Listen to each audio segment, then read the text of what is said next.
Signs of Life, which is a kind of it's a film that played in Berlin and has become something of a festival favourite, picking up awards at places like the London Independent Film Festival, where it won Best UK Feature. It's written and directed by Joe Milson. It's got a lovely, haunting score by the great Anne Dudley, who also acts as a producer, and a very, very fine central performance by Sarah Jane Potts, who is also gets a producer credit on it. So she plays Anne, who is a non-verbal woman who we meet in what appears to be some kind of disorientated post-traumatic state.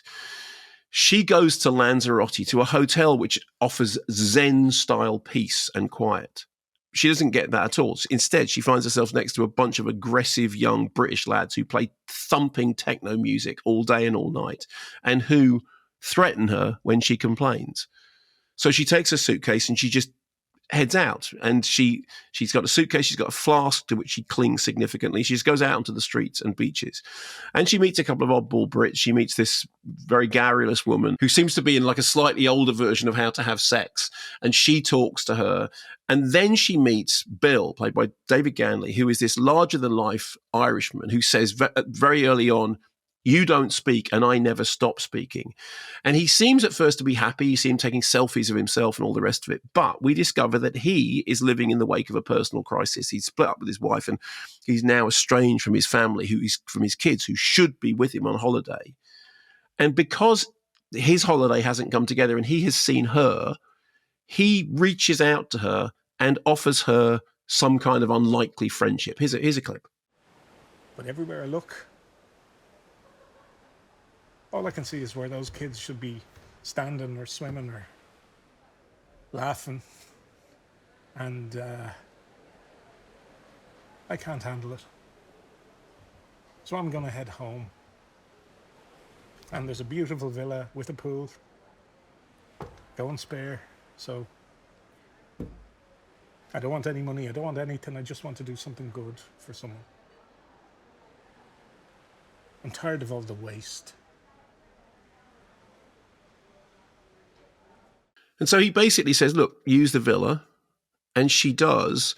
But you can tell that what's going to happen is that they're going to start to have some kind of oddball friendship. I talk all the time about show don't tell acting. And that is, of course, what this central role is that she's not saying anything. But I was watching this, I was reminded of the great Samantha Morton in Sweet and Lowdown. I was just with Samantha Morton at this film festival, this Dora Maar Film Festival. And she's brilliant. Sweet and Lowdown is a non-verbal performance. She doesn't say anything, but her expressions speak volumes. In the case of this, the central character does write things down on a piece of paper, but one of the things that the film does is quite often she writes something down on a piece of paper and she shows it to somebody, but we don't see what it is that she's written down. We just see them responding, and therefore we fill in the blanks. And actually the same is true of the drama itself, which it becomes quite clear what's going on, but the film never feels the need to actually tell you, properly explain what's going on. It is left, the film imagines that you are engaged enough and smart enough to be able to fill in the gaps. And I really like that. I really like a film that wants you to do some of the work. They're a great double act at the center of this, like I said, this unlikely oddball friendship.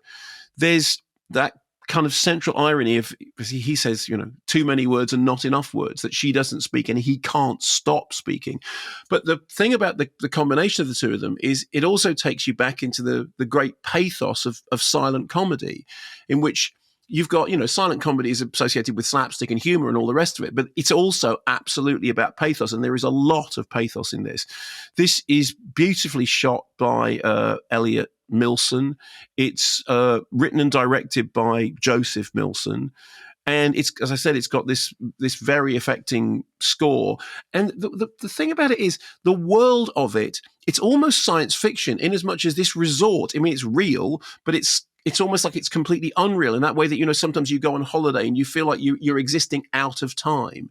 You're existing in a bubble that can only last for a certain amount of time. And during that, things can happen that can only ever happen in that bubble. So it's a film that tells its story through gestures, through movement, through music, and that trusts its audience to engage enough to follow that along. I thought it was lovely. I thought it was a lovely little film with lots and lots of promise and lots of ideas and a really delightful tone of understatement that has at its heart this kind of, there's tragedy, there's pain, but the film never feels the need to stamp that, and to absolutely stick its flag in the ground. I liked it very much. Signs of Life.